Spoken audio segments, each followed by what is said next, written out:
I'm in the game. I'm in the game.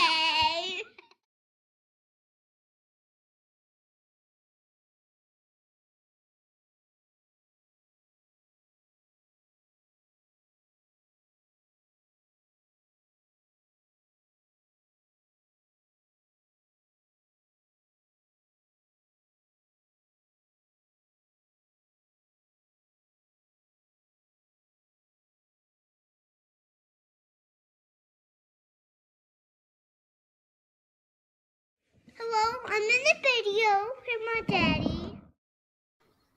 What's going on, everybody? So, back this week after taking my birthday off and had an awesome birthday. I'm actually still expecting a couple things in, but what I got for my birthday will be coming out here pretty quick. I got some pretty cool modeling stuff this time. But we're going to be meeting Richard. He's a scratch builder, Warhammer guy. So we're going to get to learn quite a bit about Warhammer this week because he's been doing them a long time. So hopefully you guys enjoy. What's going on, Richard? Hey, what's up, buddy? Yeah. So how long have you actually been into the Warhammer thing? Let's see. 1987. Now, is that when the game first came out, or is that a couple years after? I think it actually came out in 85, but nobody knew about it. It was all underground, and actually for probably 10, 15 years, 40K Warhammer Games Workshop was really underground. I mean, it was totally a geek's domain, as it were, right? Mm-hmm. And hardly anybody knew about it. And then I think probably what happened, I think a couple of Army guys got into it. And that really made it explode. I think that's at least as far as I know, when guys in the Army started playing, it really spread like wildfire then. So what's the big difference from then to now? Like, it's just the mass of armies, right? Or is it just, it's basically always been this way? I think what's changed from the beginning, in the beginning, you didn't have models to buy. You had to scratch build everything, right? The only thing they had in the beginning was they had Beaky Marines, which was like the Mark 6 armor, which is here, I can show you. This is a representation of it, but this kind of armor with the beaky head, that was the original. You got like 30 of them in the same box for like, I think it was like $20 at the time. Way back, this is in the 80s, right? They had those guys and they had orcs, and that was it. That's all you had. You didn't have any other models. You didn't have tanks. You didn't have anything. That was it. So you had to scratch build your own stuff. So a lot of what guys did was they bought toys, like famously G.I. Joe toys, right? Oh, okay. From Toys R Us, when Toys R Us was huge, you'd have grown men going in there, going through the aisles with no kids, which really doesn't look all that great sometimes, I guess. But looking for these toys, and you'd buy tanks and jeeps and things like that, and add. Well, I mean, they're greebles, but I mean, really, what guys would do is you probably already had an affinity for building models, right? Because that's where all this comes from, right? So guys that already built models, planes and ships and tanks and whatever you were building, you always have leftover, right? Well, with the leftover, you have parts to add on. And like, I guess maybe this is kind of an example. It's a modern example, but like this thing is actually 2 tanks that were glued together. but there's all kinds of extra greeblies and things that you stick on it that clearly didn't come with the models, right? And you can see it here. I'll flip it over and you can see where it's where the two tanks go together, but you never see that part. So yeah, no, that's really cool. And this is some of the cool stuff that you have that is just very, very unique. But but the question is, when they first came out, we're getting like it seems like in the last couple years they stopped giving all the little extras. It's basically whatever that figure is, right? Or has it always kind of been that way, where you get like 5 or 10 different heads to put on one of them? Oh no, well, okay. So originally, actually, okay, it's good that you mentioned that. So I was telling you about the original Marines that came out, right? So this is how they came. Whoop. Here's a good example that still has some decent parts on it. Oh yeah, okay. So that's how they came originally. Oh yeah, so you'd have like the two different backpacks. Well, this was actually, this made 2 dudes per frame. Oh, okay. So like you're saying, to your point, there wasn't a lot of stuff that they came that was extra. The few little things that were extra were like these. You see this little saw thing? Yeah. Right there? And this knife right here. Mm-hmm. And then these 2 knives and like some stuff to go on his belt, ammo pouch, things like that. That's all you got. That's all you had. So when it first started, you literally had to fashion your own stuff. You had to make your own stuff if you wanted to add anything to him, right? At least for individual Marines. Same thing with the orcs. They were the same way. You got, on the original frames, you got maybe a couple of little greeblies that go on him, but that was it. You had to fashion your own stuff. So if you wanted chain or anything like that, here, I can show you.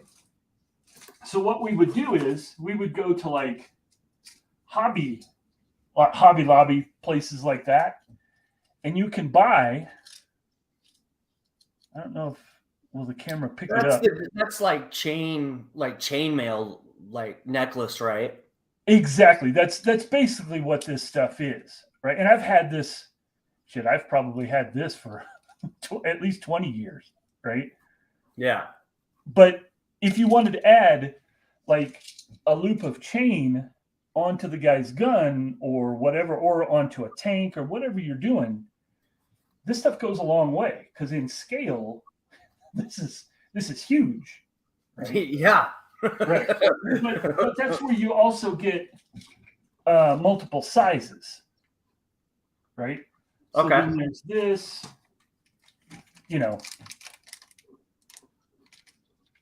Oh, that's awesome, dude. There you go. So anyway, if you wanted to add to the guys, you really had to make your own stuff. If you're talking about when the game first started, right? There was nothing. You just had to make your own. You had to make your own vehicles. You had to everything. It didn't matter what it was.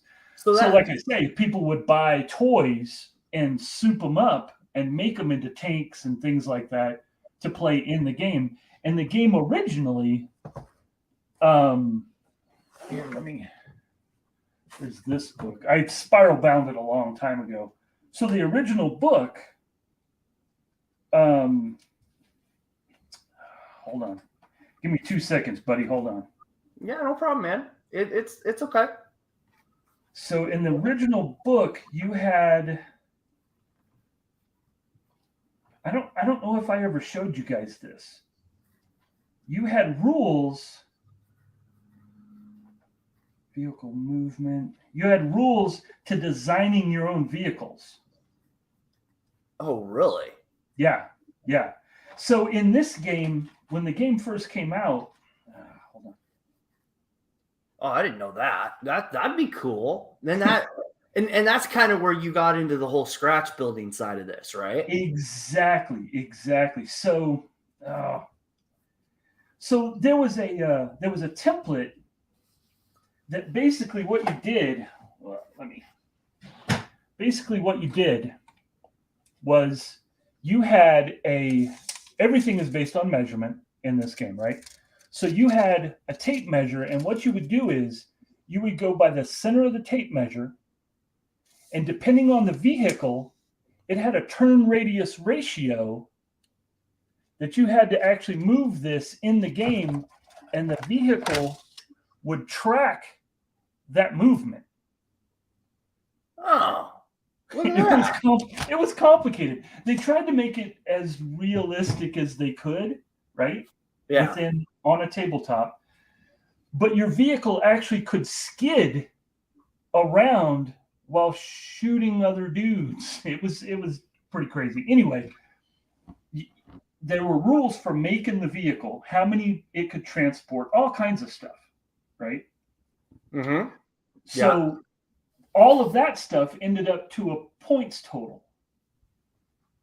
And the whole game is based on points, and that's how you supposedly have an even game.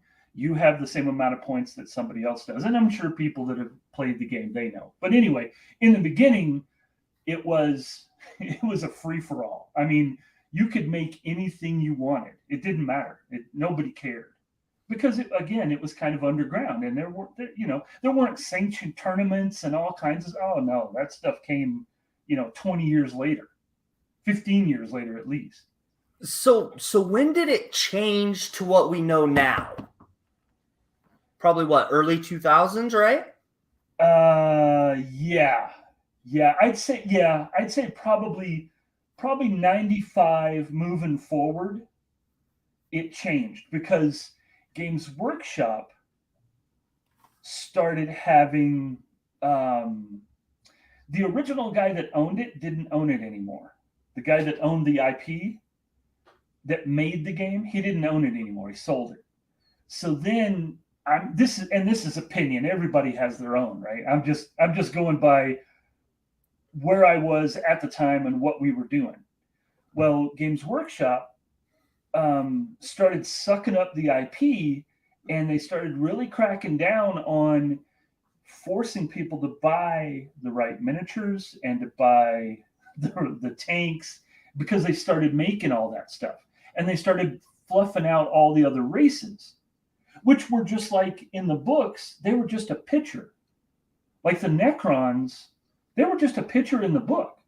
They didn't have any fluff behind them. Well, GW grabbed that picture and started making a fluff and made a whole army around that one picture that somebody drew in a book that was, from the original days, right? Okay. So I think that's when it really changed. When it changed was when they realized that they could sell multiple versions of the official rule book. I think that was the big thing. Once they started doing that and they started making armies, then that's when it really changed. And you're right, it was probably around the late 90s. But the cool thing is like with the armies, like I know now there's probably 40, 50 different types of armies, right? Or is it just one? You know what I mean? Like there's salamanders, there's ultramarines, there's... Okay, so the way that it works is GW is telling a story which now has amazing fluff behind it, right? Mm-hmm. There's some good things that they've done and some bad things, but one of the great things they've done is they've created this 40K universe, and in that universe, the people that are narrating the story is the Ultramarines, right?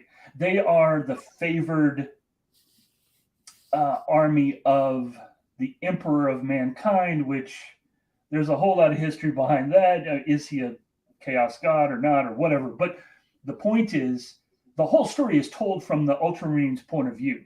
So every other race in this game, the elves, which are Eldar, the orcs, the Necrons, anybody else in the game is the enemy.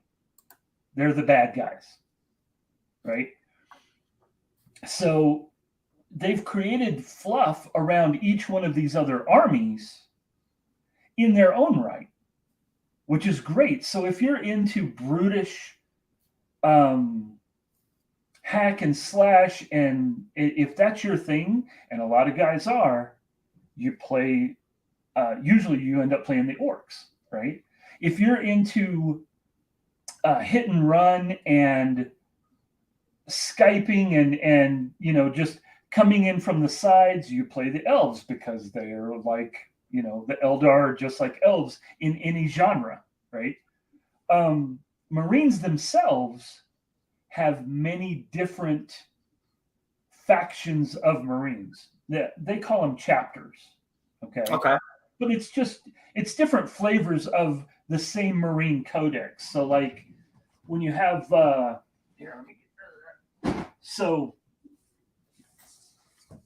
the way that works is you have the main rule book, right? Now there's a lot of reading material in here. This isn't all rules, right? About 1/8 of it is actual rules. A lot of it is fluff, right, for the core rule book. So you have the rule book, and then you decide what army you're going to play, right? Mm-hmm. Well, in this case, a lot of the stuff I have right now is Space Marines. This is the Space Marines core rule book. Again, there's a lot of fluff in this one, but there are a ton more rules for the individual models to play the game. Beyond that, you can, I guess it's just taking it further down the rabbit hole, so that you can actually have an individual army that is an offshoot of the original Space Marines. And in this case, it's Blood Angels. But like you said, there's a ton of different, I'd say GW officially, the books that they have out, I think they have maybe 10 different official armies, and 8 or so of them have a different book. So there's like Space Wolves, there's the Blood Angels, there's a lot of different variation. Basically, they're the same army. They just have different tactics that they can use, which really is part of the draw of the game too, in playing the game.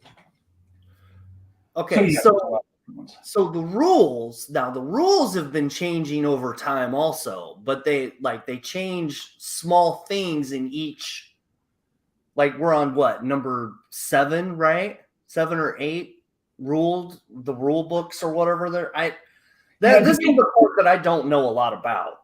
That's all right. So depending on how you count the original books, because there was IP involved, and originally they couldn't use it, or they could use it, and then it was anyway. They're on 9th edition, and this edition basically, they changed the rules little by little over time. The more people that play the games, the more times you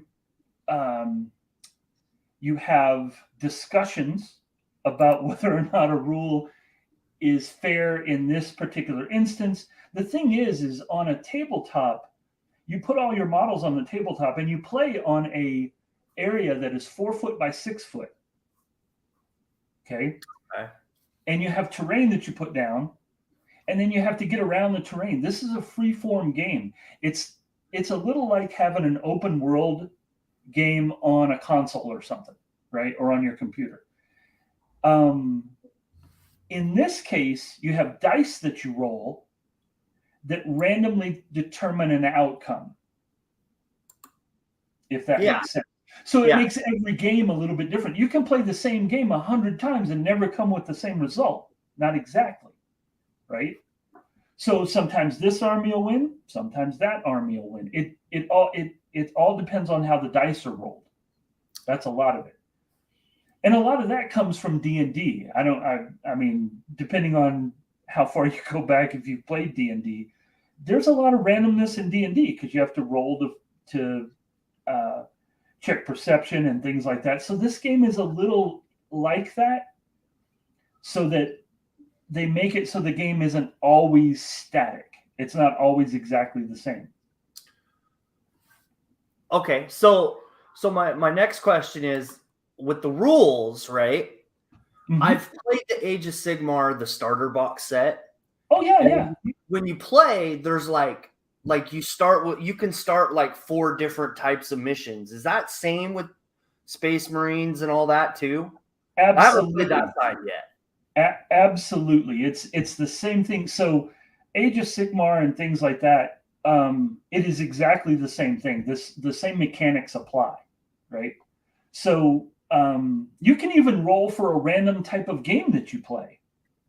There's part you can either agree that you're going to play a certain type of game, and I mean we could go into the types of games, but a lot of that is it's a little dry until you actually play the game. Like you can have an objective in the middle of the game that everybody has to get to, right? Yeah. There's also a version where you have a third impartial group of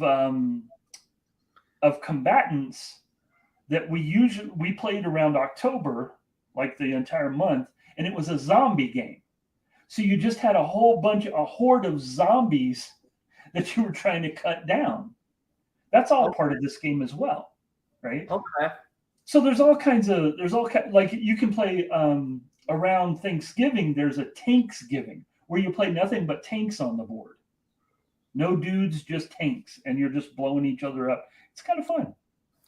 So where are these games being played at is one of the questions from the chat.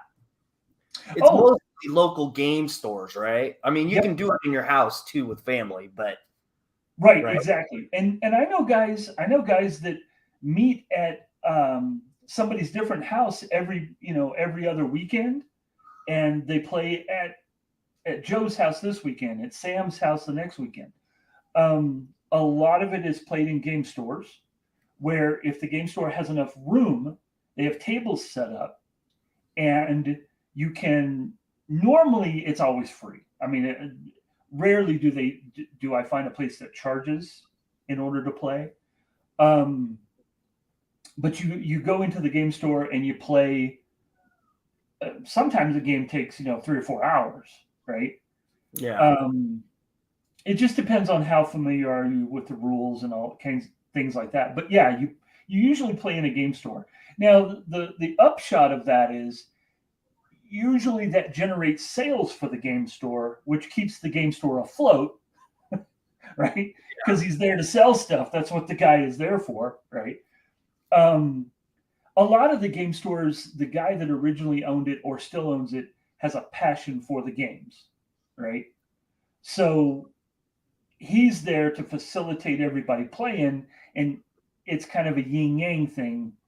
A lot of times you want to, if you can, order your stuff through him so that he makes the profit and he can keep the game store open and everybody can come and play, and that's what makes it fun. And this is my opinion, especially with the game stores. This is where all the kids are going. Oh yeah.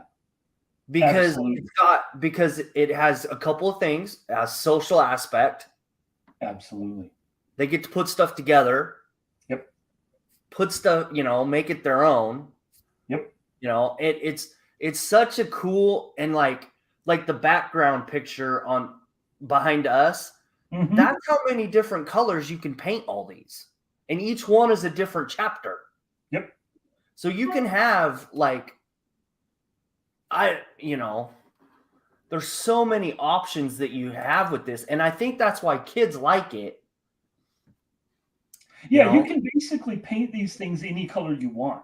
It doesn't matter, right? You can paint them, purple and say that they're blood angels. I mean, it really doesn't matter. There's no hard, fast rule on that, right? Mm-hmm.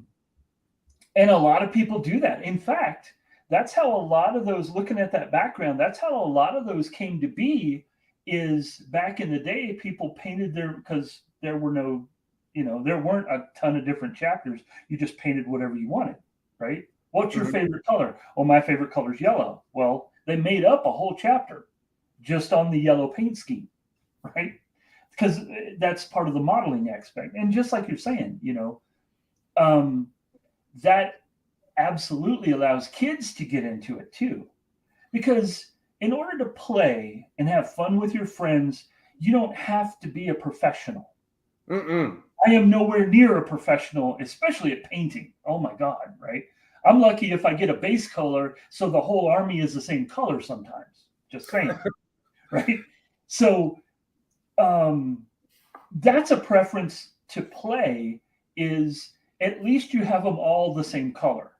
Now, there's usually a rule if you're going into some kind of tournament where you need to have 3 different colors to distinguish your Marines from somebody else's Marines, or whatever army you're playing, right? But there's a huge social aspect to this, and kids getting into it. Man, I've seen kids where they started. I know kids, they couldn't even reach the table, right? And now they're grown men and they play, and I still hang out with these guys. So, it's a huge gambit, and supporting your local game store really helps nurture that whole environment of having kids and getting them into it. Yeah, your buddy Mini Warmutt found you. We've played a few times. Yeah, it's. I know. Near me, they took an old grocery store, like in a shopping center. You know how they have the little front for the store, and then you have the back room for like inventory. Yep. Well, they turned the back room into the playing area. Yep. So it's a huge freaking playing area in this store, and it's one of the better spots up by me, but it's crazy how many, like, you walk in there sometimes and you will literally see 100 people back there. Oh yeah. It's well, like, crazy. I want to go back there, but no. You know what? You'd be surprised. Here's the thing. Generally, I would say 95% of the people that play Warhammer are just everyday dudes like us, right? You and I have talked at great length, right? Mm-hmm. They're just regular guys like this. They're not elitists. They're not snobs. That they are welcoming, and they will absolutely. Okay, so I got to tell you a story when I first started playing. Okay, what got me into this game was I was working at a place here in town, and maybe you've heard this story before. I don't know, but I was working at a place here in town. And I go to get my buddy for lunch. We're going to go out for lunch. I go over to his desk, and he's hunched over his desk, and I can tell he's working on something. And I lean around, and he's got the hull of a submarine, right? A model submarine that he has cut the tail off of it, and he's gluing onto the sides of it the knobs from the machine that we were working on. These are because we assembled machinery, right? So these knobs, as he puts them on the side, they look like giant tires. Mm-hmm. So I can tell what he's doing. He's building them up. And I'm like, what do you do? He said, it's for a game. I'm like, what? That's for a game? What?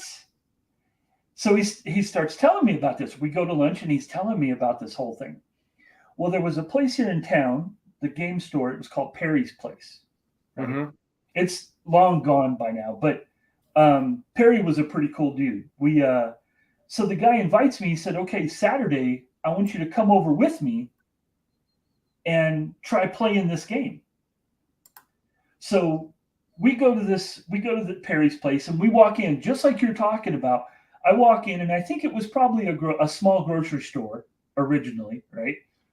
We go in, and he's got D&D stuff, and he's got dice, and he's got all this other stuff in the front of this store. And I told the guy at the counter, I'm like, because I hadn't met Perry at the time. I told the guy at the counter, hey, I'm here to play some Warhammer. He said, oh, you must be Rich. Yeah, come here. So he takes me in the back. And I got to set this scene, right? It's great. It's awesome. He's got a table that is, I think it was 6 feet by 6 feet, because there was no regulation at the time. And he had 2x4s on the sides of the table, and inside this table, it was full of sand, like playground sand, right? Oh, wow. And he had carved hills and valleys out of this sand. And he had like stuff out of aquariums, like aquarium plastic trees and plants and stuff like that. And it looked like an alien landscape. So I get over there, my buddy's over there, and Perry grabs a beer. He hands me the beer. He says, okay, set your beer down. Here's 10 dudes. He just picks up 10 dudes off of the shelf, Marines. He says, here, put them anywhere on the board. So I plop them down. He said, okay, let's play. So he starts teaching me how to play just like that. The guy's showing me how to play the game already. Gave me a beer. We're playing. And it was probably one of the best times I've had learning something new in my lifetime, right? Yeah. And it was like, we're in the back of the store, just like you're saying, right? You have to go around back. And the guy only had one table, right? Because there's not that many people playing at that time. But it was the same kind of atmosphere. And I've been to many other game stores, and I guarantee you, I can't think of one time where they didn't welcome me, and they didn't know I knew how to play, right? Because I never tell people how long I've been playing. I don't know a time where they didn't welcome me into the back and say, hey, I got an army over here. Let's play. Every time. That's exactly how I'd say at least 90% of the people are. And that's not, I've heard so many stories like that about this community. Yep. And I know with the store by me, if they do have an adults night, but the adults night changes if a kid walks in the room. Everybody puts their alcohol away. Yep. Just like that. Like it's, yep. And I've seen that transition once. Yep. And it is cool to see. Yep. And everybody's really about that because, now we all have had kids. Hell, I've got grandkids now, right? And I wouldn't want my grandkids seeing this and hearing the conversations that we used to have, right? In fact, the local place here, the place that I go to a lot, we instituted after hours, right? So there was a cover charge for that because you had to keep the store open, right? And beer's not free. Exactly, you got it. So we were cursing and being guys, right? I mean, that's just what it is. And what I really like is it's not just dudes anymore. There's ladies that play, and they're good at it. I mean, they calculate just like guys do when they play. I love it. I love seeing ladies get into the hobby because it's not everybody's cup of tea. But yeah, there's more and more ladies playing, and just like gamers, there's ladies playing online games that kick ass. Same thing with this, same exact. Well, I mean, this is a different thing, but a board game. But I think the master in chess right now is a woman. You know what I mean? Like my point exactly. That's amazing. I love that. I love to see that. I love to see young kids get into it. Because just like you said, it's a hobby that you can have for your entire lifetime. That's the best part, And the cool thing that I've kind of noticed is you can start with like a 2,000 point army, and that's all you have to have. You don't have to do I like putting them together, but at some point I am going to try to maybe play, but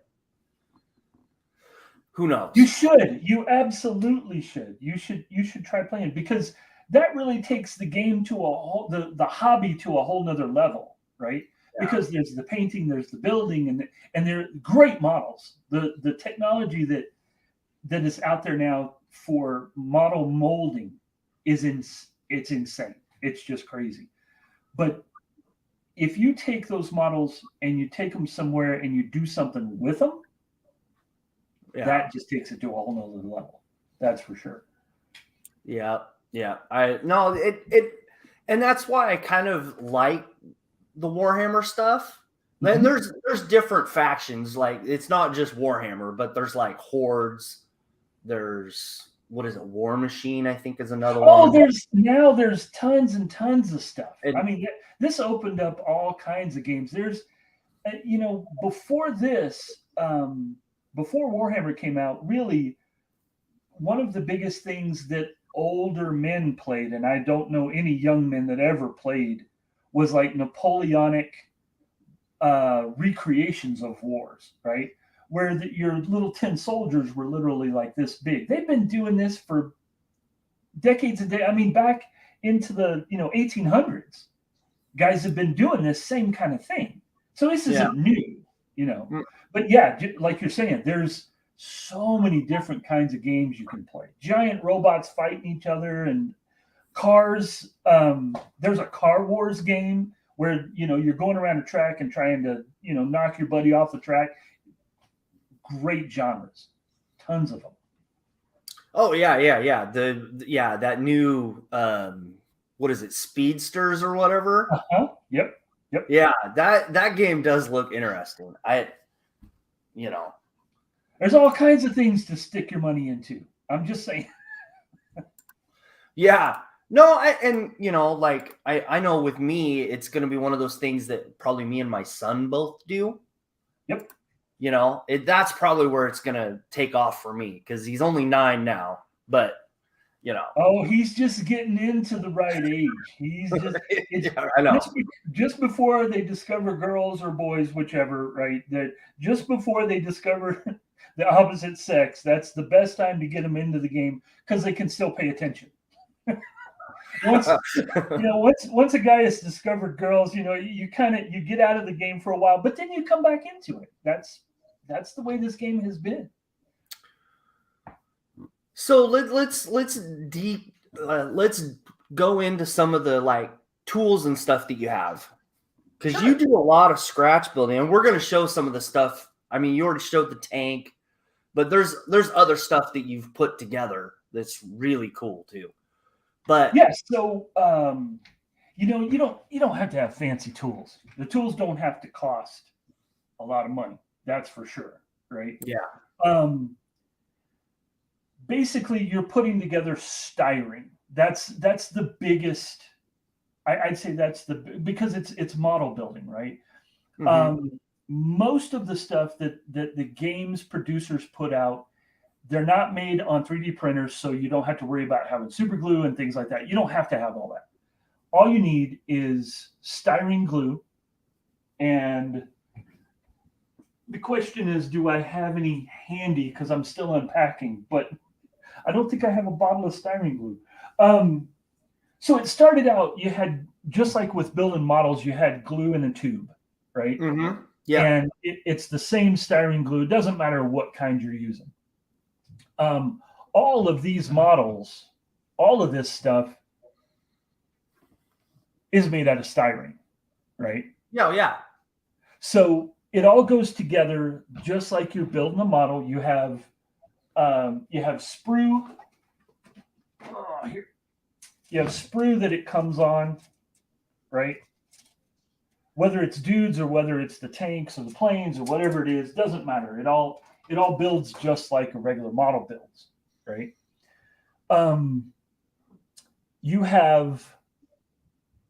You can build the model exactly the way the manufacturer originally wanted you to build it, right? It comes with instructions, just like any model, and you build the model the way it is. And then there's some of us that just can't do that. there's some, because we started out with having no models, right? We tend to maybe build our own. So you have, let me see if I can get some, hold on. Let me see if I can get a sheet of it.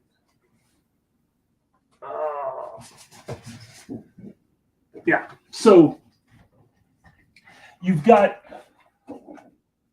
sheets of styrene, and this will tell you how long I've had this sheet. It was just sitting up there. Yeah, the tag blurred out. Oh, there we go. That's $1. Yep.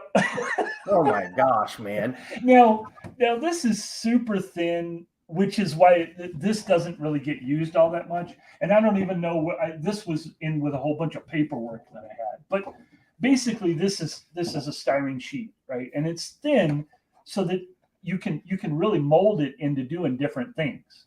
And then you glue it down, and you can make all kinds of stuff. Well,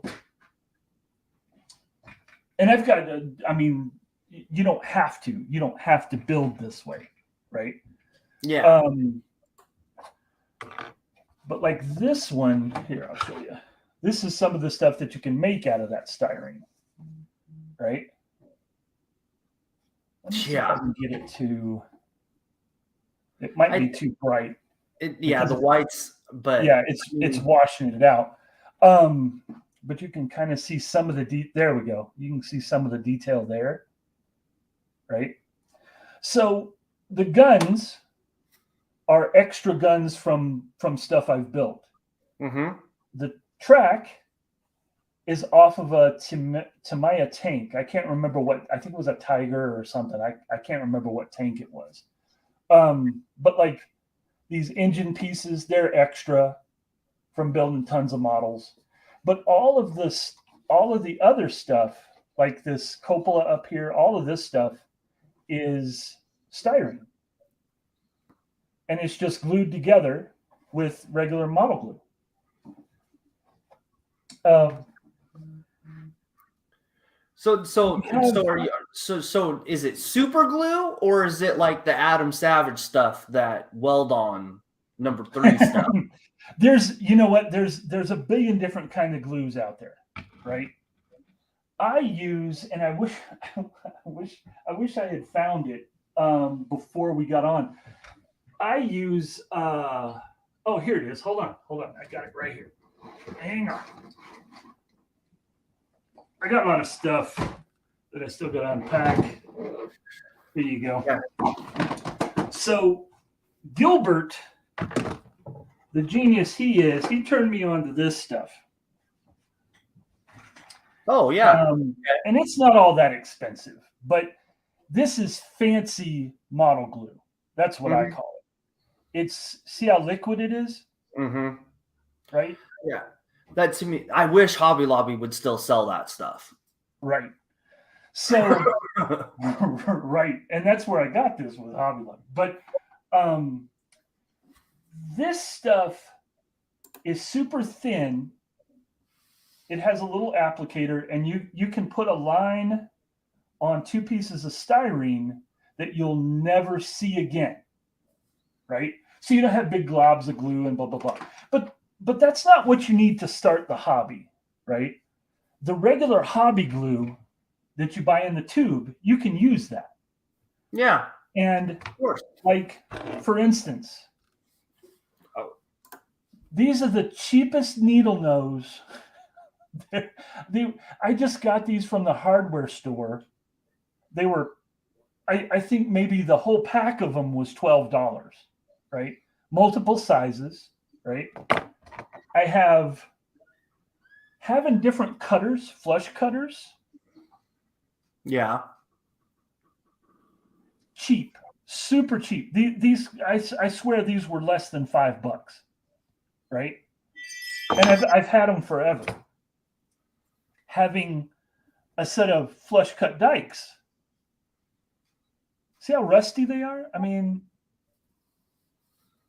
you don't have to have fancy tools to be in this hobby, right?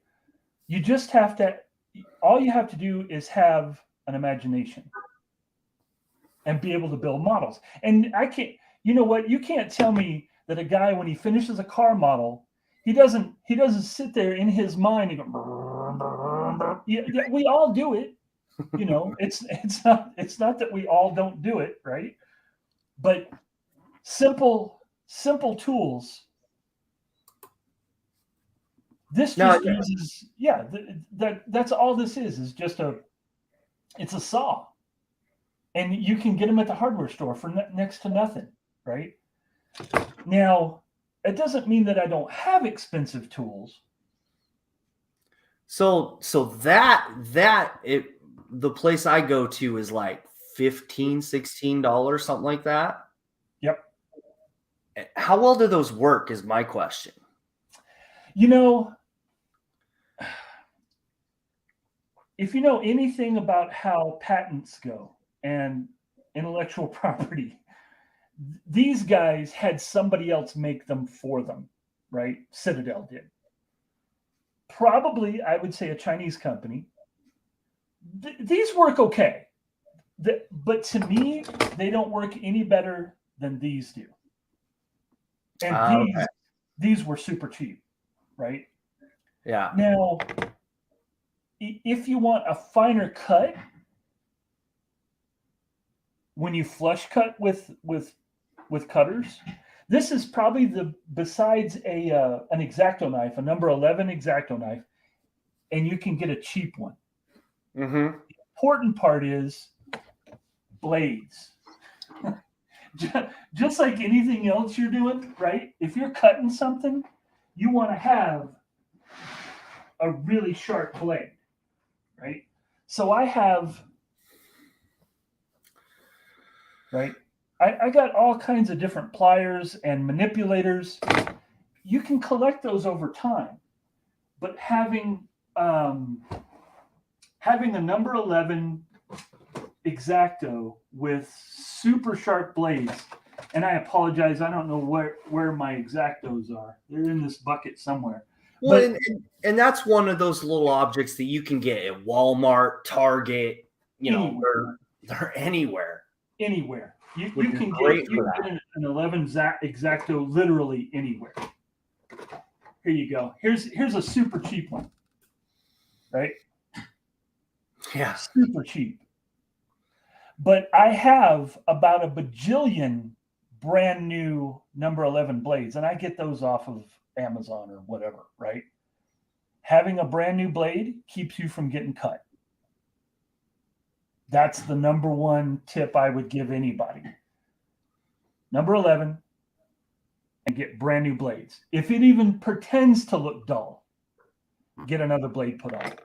That's how guys get cut. That's how you slice off a chunk of finger, right?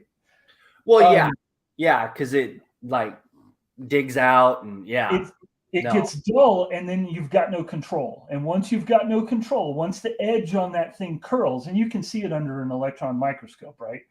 Just like a needle that you never reuse needles that you get a shot with. Once that blade gets dull, you can slip, and there you go. Other than that, it's really flush cutters, an 11 X-Acto blade, and glue. That's really all you need.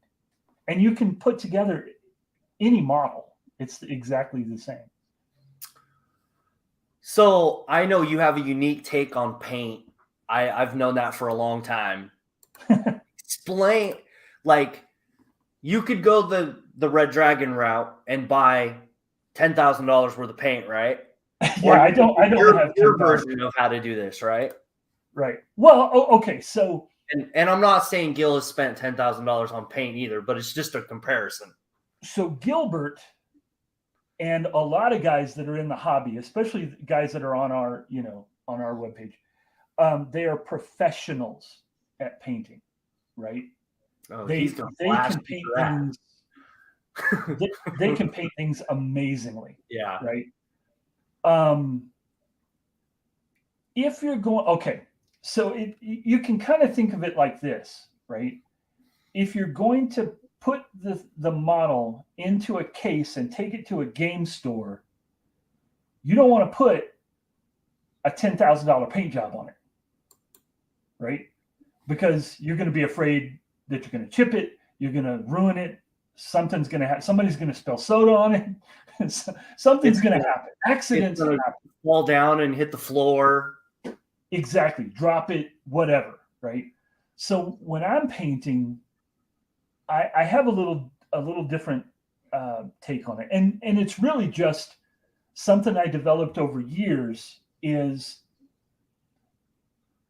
when GW first came out with their own line of paints, right? They came out with paint that was acrylic, which means it's water soluble. It's water-based, right? Well, with water-based paint, that's the same paint that you use to paint your house with. Literally. It's a plastic medium. Once the water dries, it's a coating of plastic. That's what acrylic is, right? That's what those paints are, right? So what I do is I get whatever color I want to have. I go down to and these are colors I ended up not using, but I couldn't throw away when I moved. So I go down and I get samplers of whatever color I'm looking for, right? Yeah. So now, are those acrylic or are those enamel? These are acrylic. This is all water-based. I don't have any enamel paint. Okay. And I mean, you see the size of this compared to, I mean, I'm not. Yeah, I'm not trying to talk crap here, but this is Army painter, but it's the same thing. Exactly. So you can get these paints metallic, just like this. So I took this down and I said, hey, I want to get a bunch of this, right? We smeared it on a card at the paint store, and he put it under the machine. The machine decided what color that was. He made a sample, and this cost me $5, right? How much? And the little pots are what? They just those raised. Little pots are $5 just for a little pot. Now, here's the thing: is if you thin this, it thins out to me, and I'm not a professional painter by any stretch of the imagination, but it thins out enough where you can put it through a spray gun and spray large objects, small objects, whatever you want to spray, right? Yeah. It works exactly the same way as those do for me. Mm-hmm. You can put on as many coats as you want. You can thin it out as much as you want, right?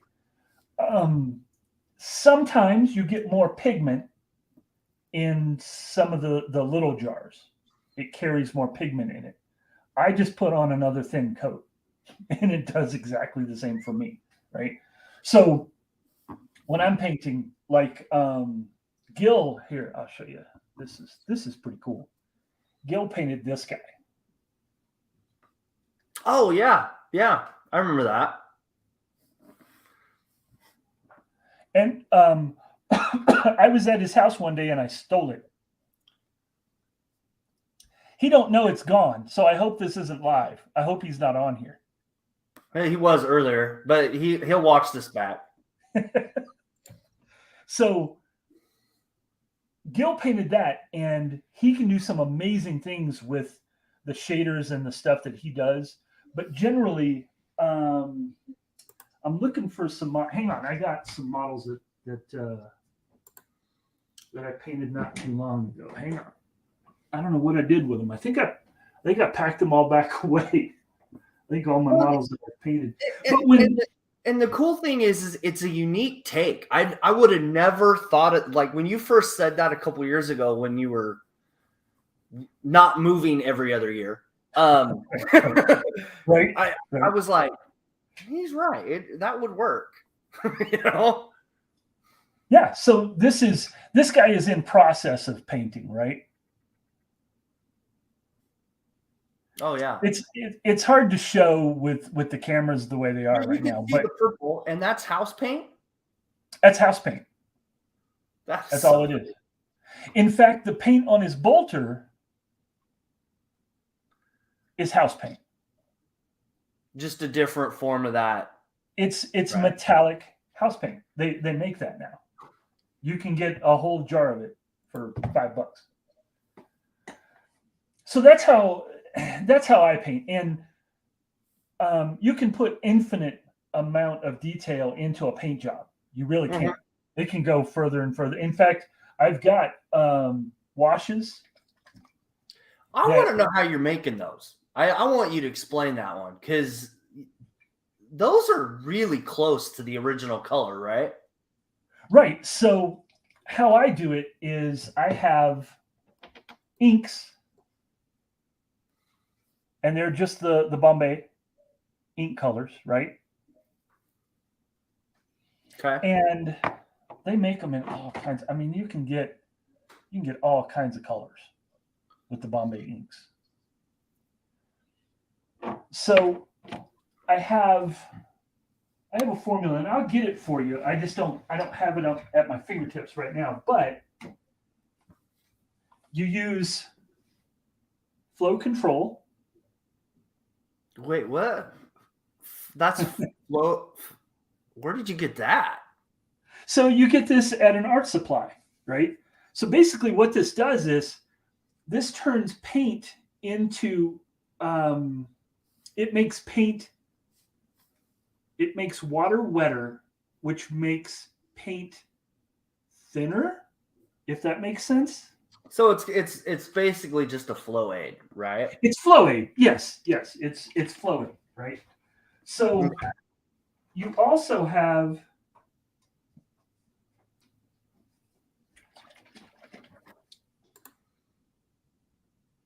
matte varnish yeah. I've got a bunch of that. Yeah, and gloss varnish. I love that stuff. So you use the gloss just before you put decals, which makes it slick so that the decal applies well.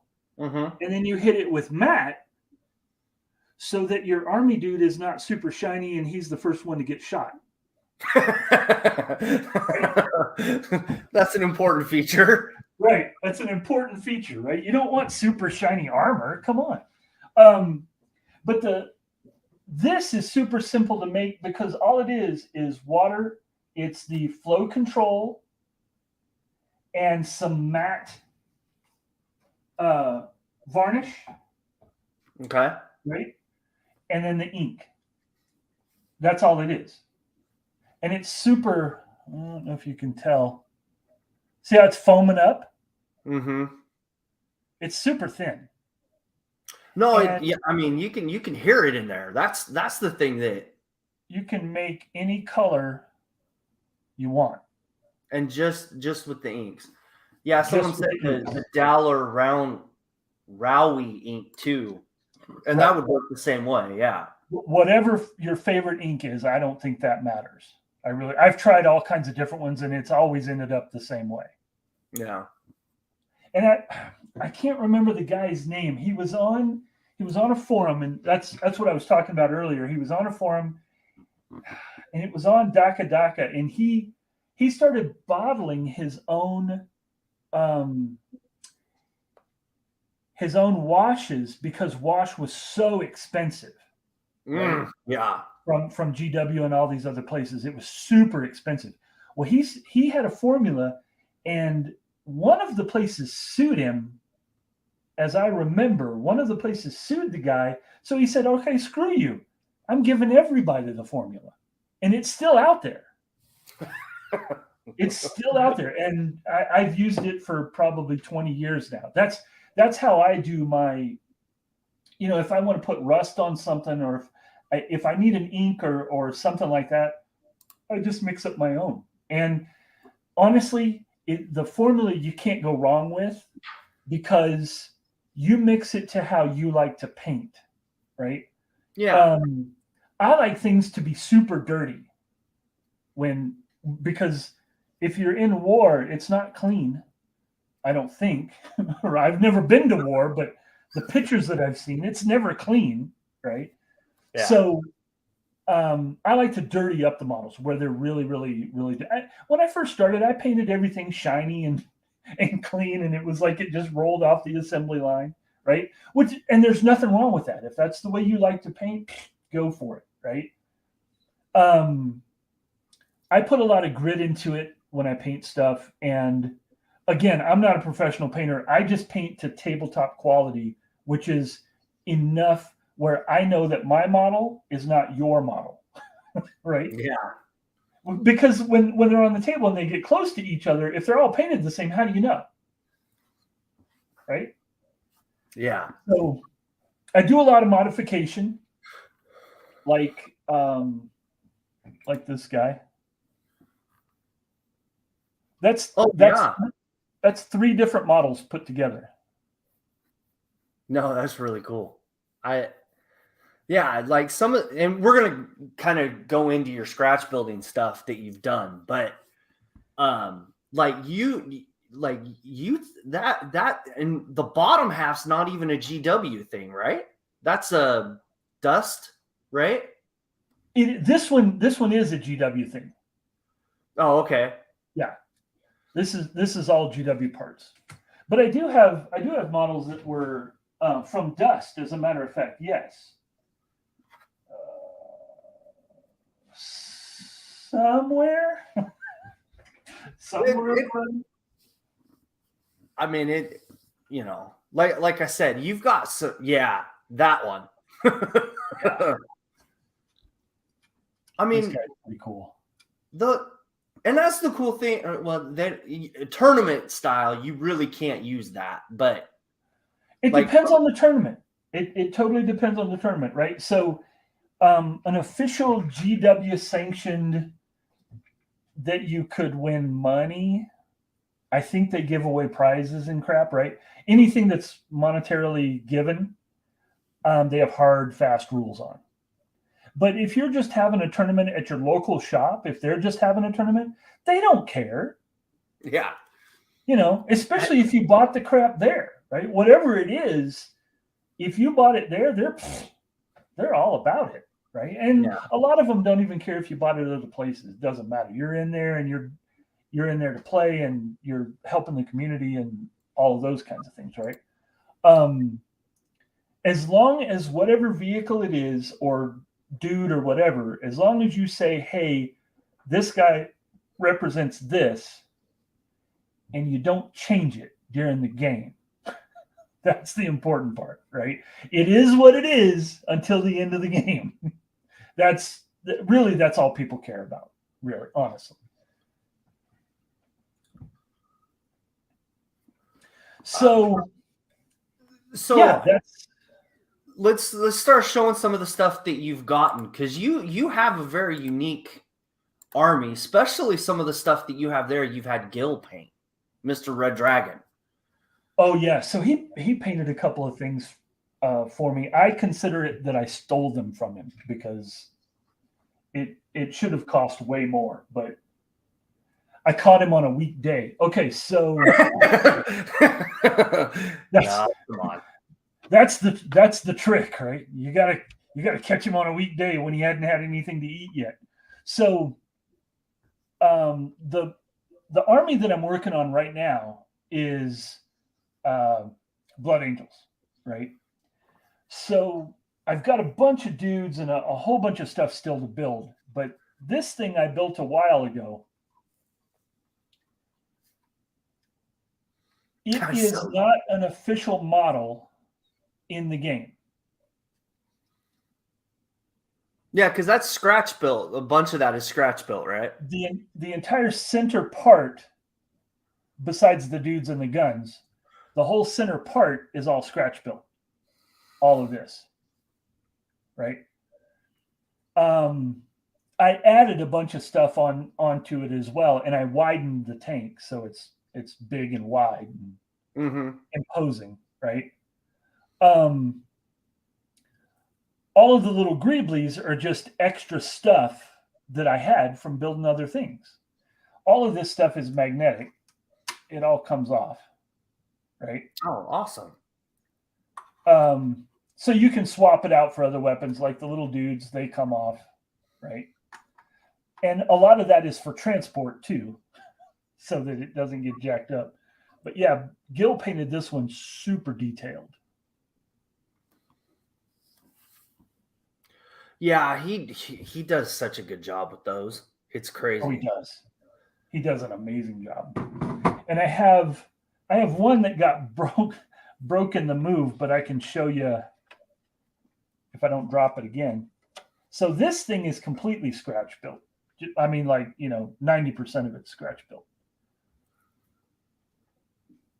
Yeah. And that's another one Gil painted, right? Mm-hmm. Yep. Yeah, that is so cool. And like you have the smaller version of that, or what it originally is supposed to look like in front of you, right? So this thing carries this thing.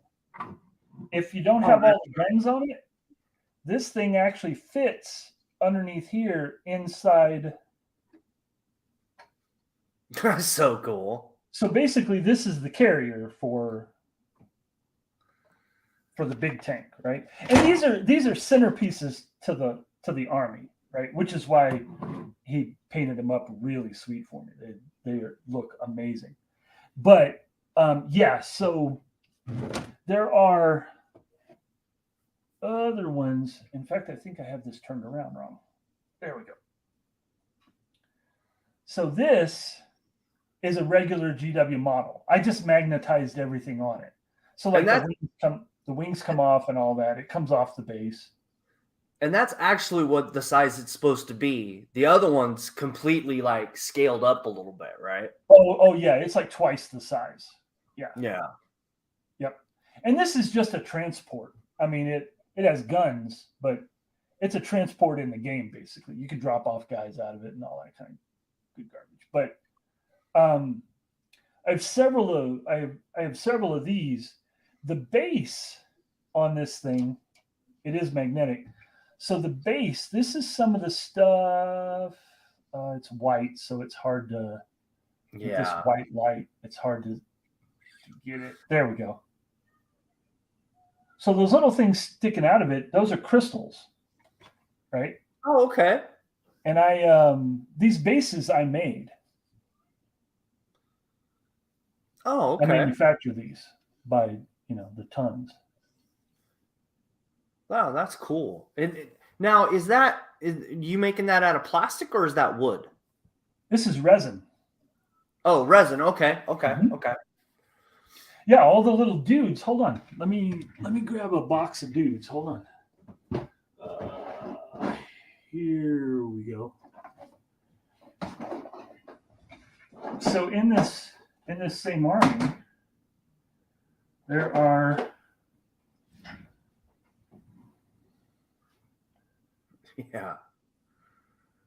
No, it's that is so cool looking. And those are all scratch built too, right? Yeah, these are a bunch of different parts that I put together. But the base is that's resin. Oh, okay. And so the whole army keeps the same theme. Here's some that I painted. It's hard to show you. Let me get my fingers out of the way. There we go. No, that's so cool. And it's not to Gil's level, but this is all painted with house paint. All of that. Here's another dude.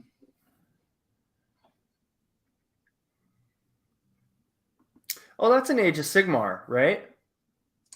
Believe it or not, no. This is Blood Angels. Oh, okay. I got much better pictures of these guys than here. And that's the hard part about some of this is trying to figure out where how many different armies do you actually have?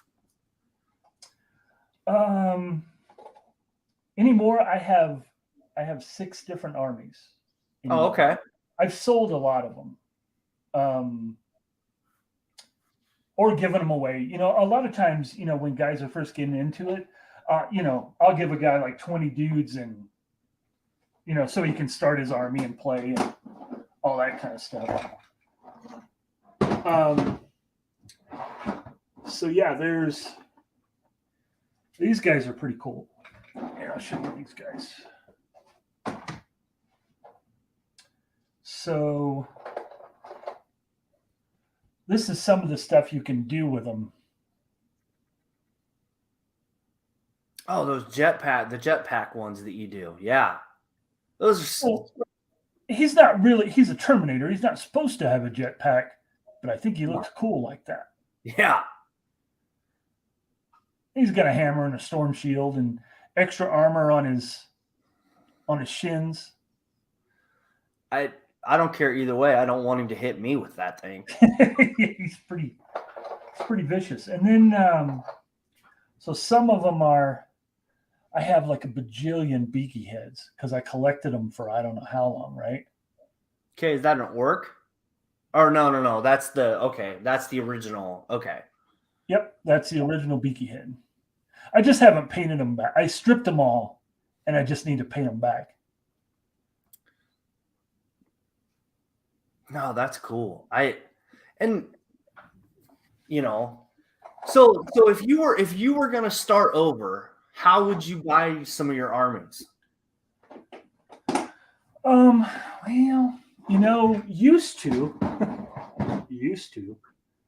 you could buy, you could buy stuff from guys that were getting out of the hobby and they just didn't want to do it anymore or whatever. Or, they had just changed their mind or what. You could buy that stuff pretty cheap. Mm-hmm. But it's not really like that anymore. Now, a lot of times guys hold on to it, and that's because these models the original models from the original game can still be played. Yeah. Right. So it's harder to find, models at a decent price that people are trying to get rid of. My suggestion would be, if I was going to start over, start small, right? Get a couple of troop choices, a couple of squads of dudes, and a leader, and go play. If you're going to play the game, if you're just going to build the models, it doesn't matter. I mean, you just buy whatever model you like looks cool, right? I definitely believe in the rule of cool. That's a lot of my models show that, right? Like this guy. Oh, that's new. I haven't seen that one. Holy cow. Now, see, he is an original base model, but I modified him like crazy. Yeah, he doesn't have the top packs and the instead of having that dinky little roll cage, right? Yeah. Exactly. No, that's really cool. Yeah, he's pretty cool. To me, a lot of it is the rule of cool, right? And when I go play, I tell him, I tell the guy I'm going to play, hey, this part is for this part is for this, and this part is this, and I stick to it in the game. Yeah. And you develop a reputation, even though you're modifying a lot of stuff. You develop a reputation. Hey, Rich he's always fair about whatever it is. That's a lot of it, right? And kind of my point is that now GW has these starter box sets. Yep, that's true. They do. So what you can do, that's an excellent point. So like this thing. This is a great place to start. Combat patrol, right? Yeah. You've got a couple of squads of dudes and a tank and a leader dude. Yeah. Right? And then you get all that, a rule book, right? You don't get a rule book in this. There's the cheat sheet on what they all do, right? Some of these do come with the cheat sheet of what they do, but generally you need the rule book, the core rule book, and then you need the army book, right? Yeah. So that's these two. That's these two books. Okay. So the core rule book, and then whatever army you're going to play. whether it's Eldar, whether it's Marines, whatever it is, whatever you decide you want to play, or models you're going to collect, right? And they do have starter boxes. I have one. If you give me 1 second, let me. Yeah, because I have. You're talking about these. Yeah, Dominus. I have that one actually. I have a bunch of the starter boxes because, like, that one. How much did you pay for that? Well, I think these were like 200. Okay, so you get that, both armies that's in that picture, the rule books. Yep. The play. There's a map thing that's on it. Yep. There's a bunch of like pictures like you can hang on the wall. Yep. Placemats. It's got such. But one of the local shops near me had that for $140 or $150, and that's possible. And I was like, nope, that's going with me. Yep. So they put these out on a regular basis. Like it's really been like what, probably once a year, right? They come out with a new box set. It's not always the same armies. Sometimes it's different armies, but they come out with a new box set. Generally, every time they change the rules, they come out with a new version, right? Yeah. 9th edition, 8th edition, 7th edition, whatever it is. Now they come out with a box set that has the actual rule book in it. Yeah. So you're buying the $70 rule book, and you're getting a whole bunch of models for a decent price. That's a good way to start, but it depends on how much cash you have, right? So like these are 150. Oh no, those are like 90 at where I'm at. Yeah, they're $150. Oh wow. Yeah. But that's an army. And you don't have to buy the other army. Because with this you get a whole lot of dudes that you may or may not use, right? Mm-hmm. I mean, unless you happen to like that other army. This always comes 2 armies.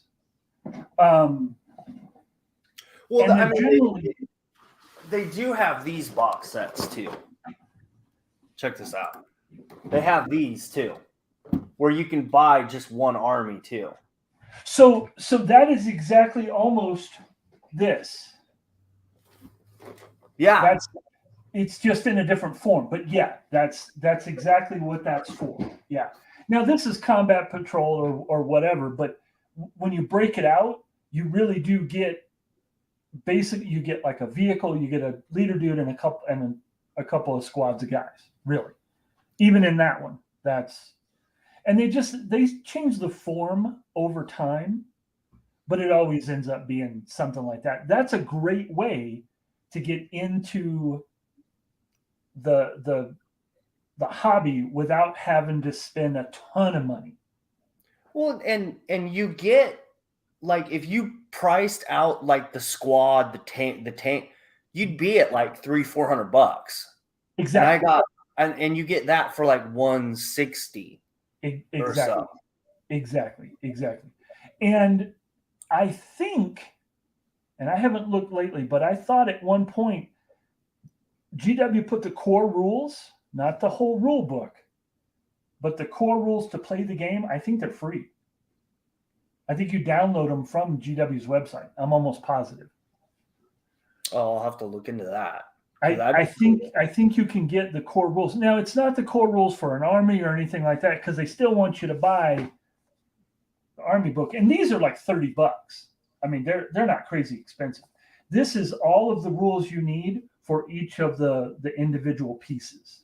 That's what you get in here, right? Okay. To play the game, I'm almost positive they made the core rules free to download to play, so that to get you into the game, right? I'm almost positive you can. Now, again, you can't download the whole rule book because it has a whole bunch of the fluff and all the other filler stuff, right? But what I would do, I would get a box like you have, or a box like this Combat Patrol. I'd take them home, put them together, put a base coat on them, and go down to the games, the local shop, and play, because guaranteed they got rule books. The other guys they're playing are more than capable of showing you the ropes. You don't even have to have the rule book right off the bat. That's a great way to get into it. And then buy the rule book. And then, once you get into it, then buy all that stuff if you're really into it. And then you jump down the rabbit hole of these things too. And then there's right. And then there's the big part of the game. Yeah. This game goes up in scale almost infinitely. There's just in unpainted for this army, I think I added it up the other day, and I think I have right around 20,000 points. Oh, jeez. For this army. Yeah. So I mean, it can get crazy. But I stripped a whole bunch of stuff from other stuff that was just pieces of other armies that I wasn't using. Mm-hmm. So you can recycle this stuff too. Strip it down, paint it a different color, it becomes a whole different army. So I want to end our conversation with 3D printed stuff. How are you liking all that? Man, with the 3D GW has their opinion on it, and they're kind of starting to kind of be relaxed on it too. Well, I mean, you got to understand, GW is a publicly traded company, right? So they got shareholders now, and they got, back in the day, if we had 3D printers when this game first started, I don't think the game itself, the rule books, he could have kept selling rule books, but that's all this game would have been, because you can just print your own stuff, right? Yeah. You can make up whatever you want, but the technology didn't exist. Nobody had that crap back then, right? The thing that I dig about the 3D printing part is you can now, let's take it just for poses, right? Okay. So if you have a guy that looks just like this dude, right? Mm-hmm. But you put him together in a different pose and print him, that makes your army different. Okay. Right? Having a sculptor that does not work for GW or any other game, doesn't matter. Doesn't matter what game you're talking about. Having an artist that can sculpt this crap in 3D and you print it out, as long as it represents the model, as long as it represents the character that you're trying to represent, I'm fine with it. But I do understand the whole, if everybody does that and we start printing all this stuff, you're going to see no more additions to the rules. Probably right on that. Because Games Workshop will go out of business. And the other part is the place you go and play with all your friends, how do they make money? Right? So the 3D printing is amazing. I think it's a technology that's finally come into its own, right? It's a sticky wicket though. If everybody gets into it and everybody buys a printer and everybody's printing their own crap, we're right back to playing at home, which is where this all started, right? Well, it just seems like over the last at least year that I know of, but it seems like you couldn't go to a tournament and have 3D printed stuff at all. No. And then it seems like the last year they've kind of been like, yeah, you can play that. Yeah, you're going to be able to use that. As long as it doesn't infringe on their IP, that's the big thing that GW wants to put out, right? And that's why they're suing folks and things like that. if it is their intellectual property, they're entitled to it. Absolutely. They paid an artist to create whatever that is, right? If you if if an artist comes out with something that looks kind of like it, Yeah. I think that's what they're relaxed on. You know, if it's agreeably that you're sticking to something like this guy, for example, right? It's a walker. It gets out on the field. It shoots things. Blah blah blah. Right? If I come out with a different version of the plasma cannon, but it looks like a plasma cannon to most guys that play, I think GW is fine with that. I don't think they care about that, right? You came out with a design, or you're using a design that some other designer created, and you bought the STL and you printed it, right? Mm-hmm. I think that's what they're relaxing on. They do not want to print their original. They don't want you to reprint this and use it in the game. Oh, right? okay. Okay. See what I'm saying? Yeah. If some guy got out there and he created exactly this in 3-dimensional space, we print it, we put it on the tabletop, they just lost money, right? Even if it cost us money to print it, that's irrelevant. GW lost money. So I get that, right? They made that. That is their property. They paid somebody to create that. Absolutely. But like if I want to change the engines on it to make it look like my army, I think that's the part they don't care about. I think that's what it is. Well, and even that part of it, even printing out the vehicles and stuff, it seems like they've gotten kind of laxed on that now. Like it used to be, no, you weren't doing that, and now it's kind of like this even flow. Like they're cool with it one tournament, and then the next tournament's like, no. Well, and it can also be, is it an official GW tournament, right? Is it in their ranking system and all that kind of stuff? Is it just put on by the local shop? That's part of it too. I've heard from both camps that I really do think as long as you're not printing the entire object, I think that's what they're worried, and they should be worried about that because the technology is there. You can make it look exactly like their product, right? Yeah. No. Yeah. It's crazy. I think that's what they're worried about. I think that's the deal. I think if you show up with an entire printed army, I guarantee you they're not going to let you play it. If they can prove it, they're not going to let you play it. And it makes sense, right? I mean, you're basically, it is theft. I mean, it's just like stealing somebody's song, right? It's exactly the same thing. So, yeah, it's a sticky wicket with that. I don't mind buying the stuff because by the time I put together a printer and I print the dudes out, I've spent money on whatever the medium is and all that stuff.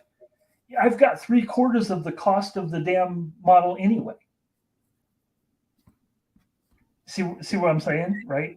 I mean, now what I do like is a lot of the guys out there are making stuff that looks way cooler than GW stuff. And you can buy the file for that and print it, and GW can't say anything about that. Then I think that's what they're allowing in the games more and more. They're allowing you to have the cooler models, and it's just they have their own artist that they've paid. Well, maybe this artist over here, he's just got a different vision, and it looks cool, and it looks cool to you. Yeah.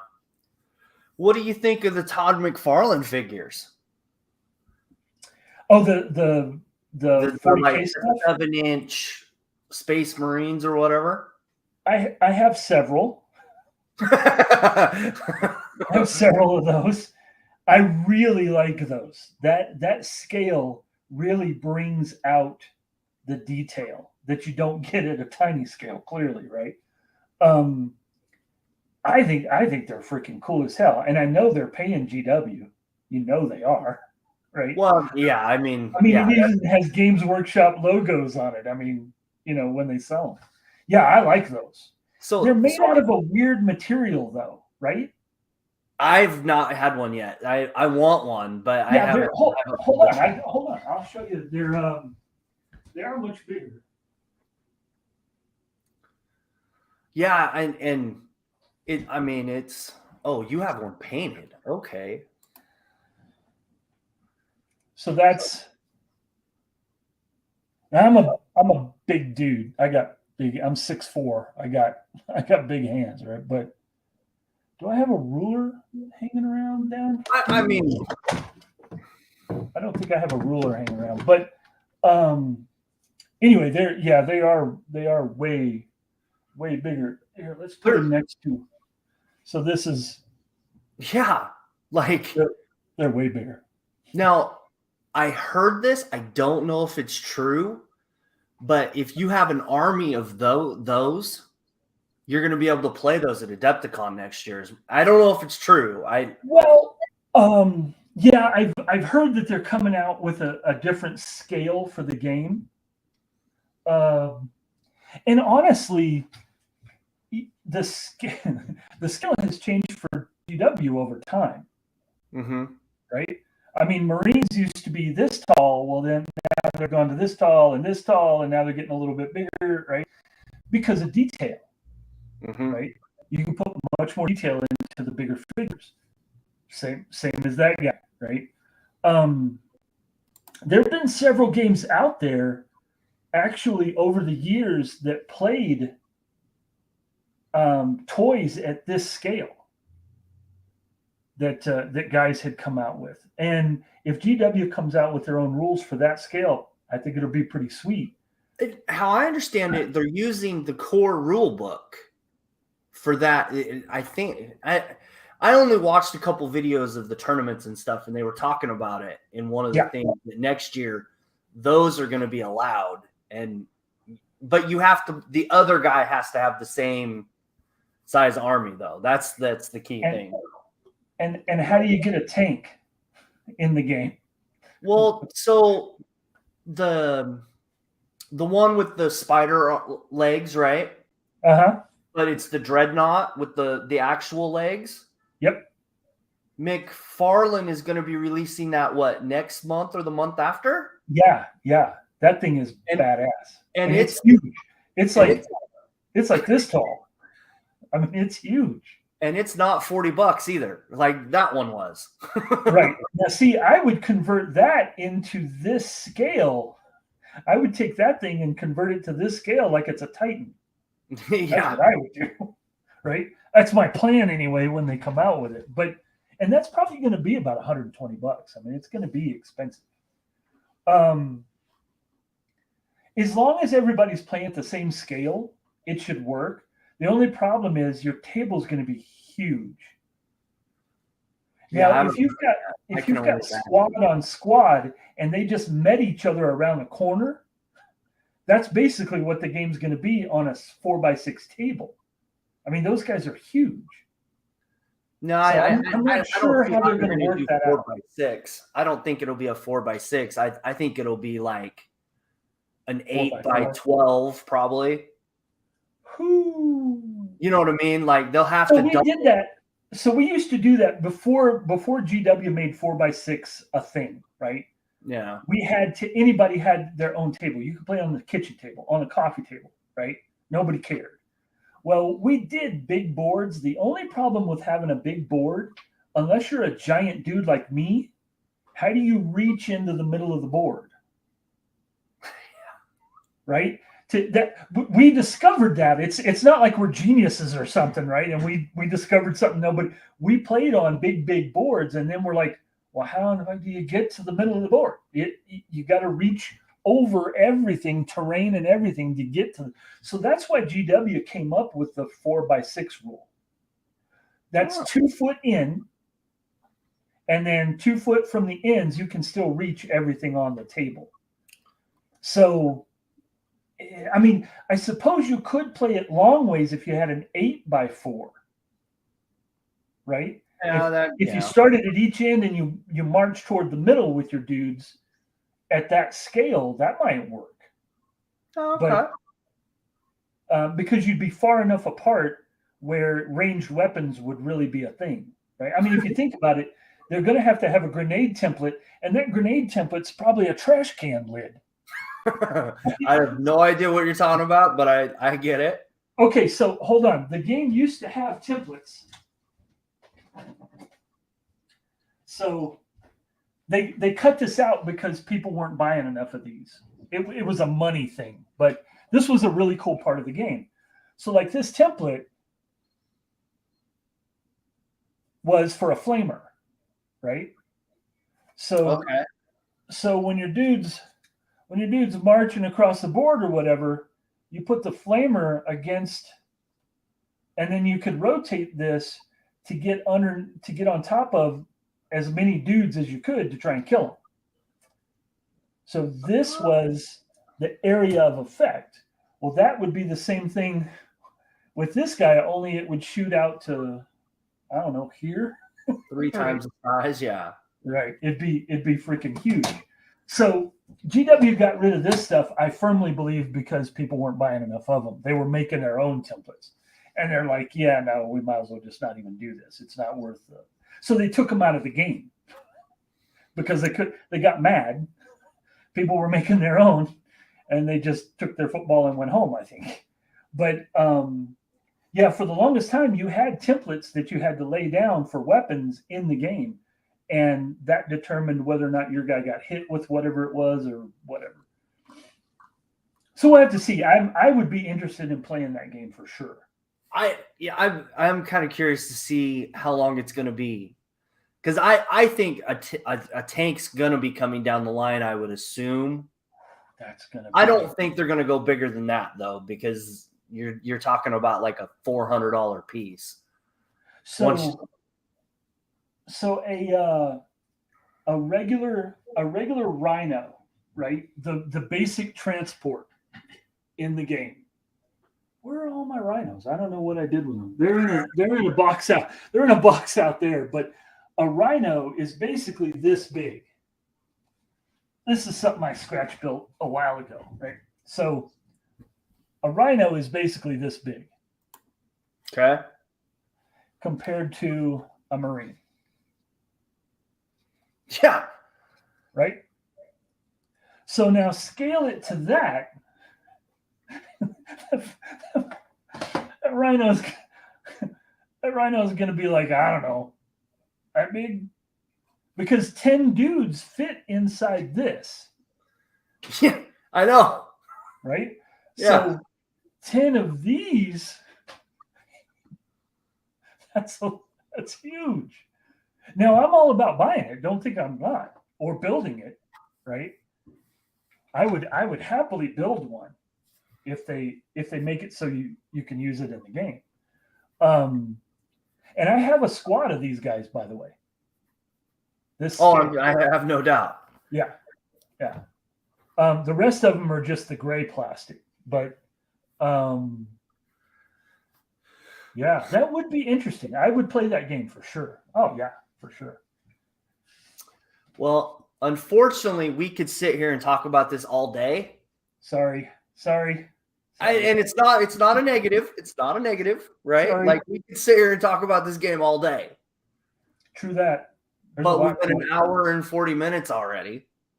Ooh. Like I said. You know how it is when I get to talking about this. I know. You know this. And we'll probably have to bring you back at some time and talk more about like each chapter, like Oh, anytime, man. Anytime. But did you have any questions for me today? Since we're kind of so I guess maybe I do have a question. And I always ask this when I run across guys that have even heard about Warhammer. How did you hear about Warhammer 40K? When you first heard it? So the flying ship that the shrunken one, right? Mm-hmm. Do you know Oh, I'd have to look on YouTube. He's a YouTuber I was following for a while that was painting miniatures. Sure. And he had this I don't think he was painting Warhammer, but he had the vehicle. Right. And I was like, that's cool. Where the heck did that come from? Right. Because I was still into model. I hadn't quite dove deep into figure painting yet because I was looking for. Don't get me wrong, model cars are great, but you can only build so many 57 Chevys. Well, that's kind of where you know what I mean? Like, I get. So I was looking for other stuff to do because I like sci-fi, I like planes, I like, and I looked at that and I was like, that is freaking cool. What the heck is that? And then I went down the rabbit hole. And it's a deep one now. Yeah. Yeah, like so that I haven't actually bought that because I can't. That's such a pricey little figure, but since then I've gotten like when I bought the Renegade box. Mm-hmm. So the guy has like, you spend so much money, you get so much % off. Oh, that's sweet. So I got that Renegade box and 4 other Night Titans for like $400.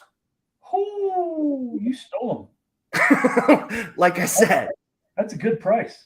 Like I said, I took advantage of the discounts and because the stuff is expensive, and I try to buy in bulk, but I've just kind of liked some of them. Like I found the Anonymous box for like a good deal, and I was like, nope, that's coming home with me because I knew what was in the box. Yep. I don't have. I think I have I printed out the Warlord Titan, and then I have a bunch of the Night Titans, and then I have, what is it? The next one's down. They're the brain fart.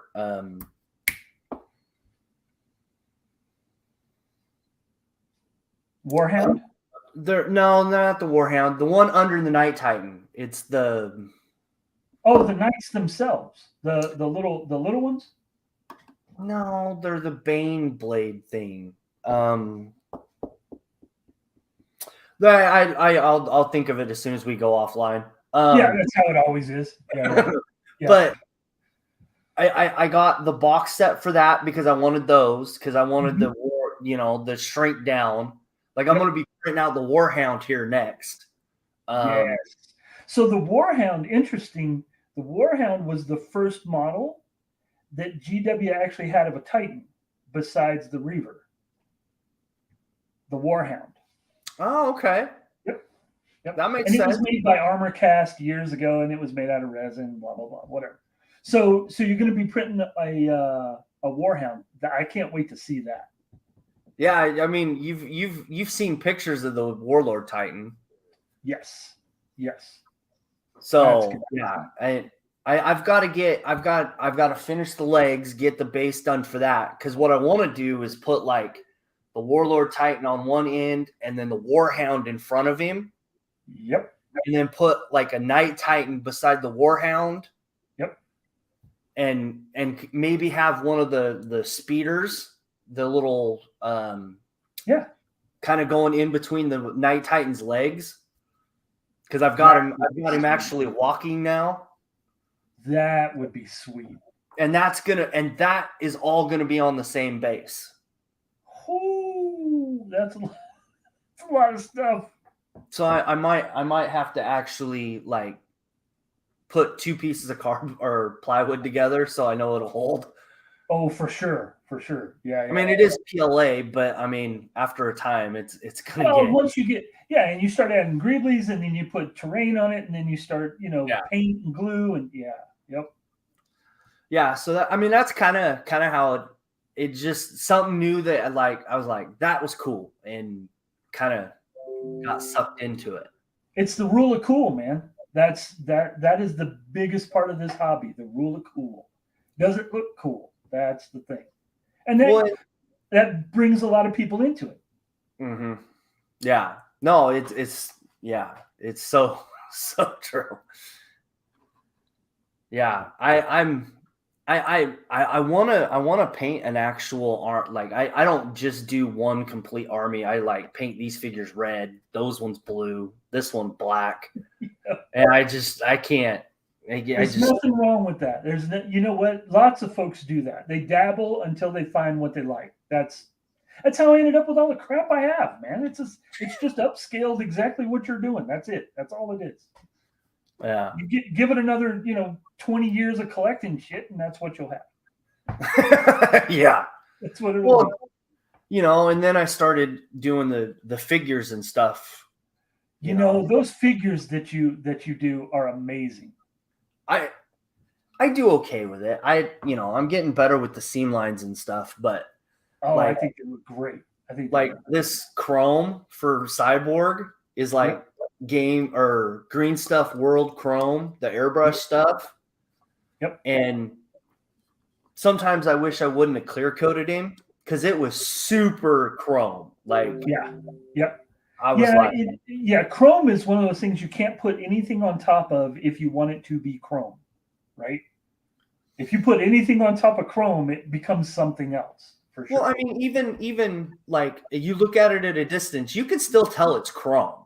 Yeah, for sure. This stuff, I was really, really impressed with. Because like the Malito pin, as soon as you chrome it or put anything on it, it like dulls. It is no longer shiny. And then the other one is that what is it, Model Master, I think, that chrome that they have. Oh yeah. It totally is not shiny anymore. It won't, even if you put a light on it, it's just like aluminum. Yep. Yep. So you're absolutely right. Yep. But that's kind of like right now I went from craft acrylic paint to war army painter stuff. That's been a big change. Yep. So, I'm slowly, moving in a positive direction. At least I think so anyway. Absolutely. There's no wrong direction, man. There's no wrong direction. This hobby is huge. Well, you've been doing models. How long have you been building models? I don't think I ever asked you that. So I've been doing models. I've been back in the hobby since 2014, 2015, something like that. No, 14, because that's when I got fired from that one job. Yeah. So it's been, and then before that, I was doing it as a kid. I was putting cars and stuff together. That's perfect. So, and now I'm, doing all this, keeping myself out of trouble is what I call it. Well, that's it. You're spending the same amount of money you would at the bar here. That's all it is. Yeah, but maybe less. At least it was for me. I could spend the same amount of money at the bar. It's easy. So I guess maybe my last question for you, and I'm gonna put you on the spot here. We didn't prep for this, so I'm gonna put you on the spot. That's what I'm doing. When are you gonna go play? I don't know the answer to that. I really don't, because, and mostly it has to do with work, having a 9-year-old. Maybe when he's a little older. I know maybe that. When he's a little older, we'll do that. But I mean, I've played the Age of Sigmar box set, right? Yep. Like we'll get that out probably once a month and try to play.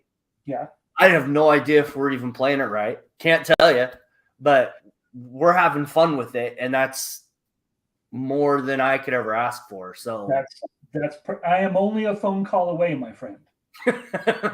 Yeah. All you got to do is call, brother. I'll hook you up. No worries. So, but I mean, like I said, it's not bad in any way, but it's just I don't see it anytime soon. I really don't, because time is hard. It's hard. I get it. Absolutely. So if you get a chance, if you ever get a chance, just try it. Go down to the game store, and you don't even have to take dudes down there. I can almost guarantee they got dudes. I'm just saying. Yeah. If you get time, go down, local game store and say, hey, how do I play? How do I? That's all you got to do. How do I? Most of the time, they're on you. It's almost like going down to the car lot and you're just looking, right? That's how it works. Yeah, no, that's generally how it works. You're right. It's generally how it works. And Yep. And I do like going to that one game store because it's an interesting group of guys. Yep. So, Or just go, you know what? Have enough time to go in the back. Take your kid with you. Go in the back and just watch the games. Watch a couple of games, right? Most guys don't care. As long as you're not picking up their shit. Don't pick up their models. Don't pick up the models. But other than that, go down there and just watch. I guarantee you, you'll get engaged. Yeah, you're probably right. I do like some of this stuff about it, for sure. Yep. It changes the hobby. It did for me. I was like, I started building this stuff and I was like, oh, this is amazing. When you play with it, that's even better. You got any other questions for me? No, sir. No. Okay. Thank you for coming on. I'm glad we were able to work this out today. Absolutely. Thanks for having me. Yeah, we'll definitely have to do this again because when everybody watches this, they're going to be like, well, what the heck does that mean? We don't even know what any of that is. So we'll have to get you back on again and talk more about the chapters because you've been playing this game forever. Yeah. And you've got a lot of knowledge behind it. So that's why it was really cool that I was able to get you on. Anytime, brother. For you, anytime. And here's my challenge to everybody that watches this. Go buy something of Warhammer and try it. Because it's different and it's model making. Still the same hobby. It's just something a little bit different. That's it.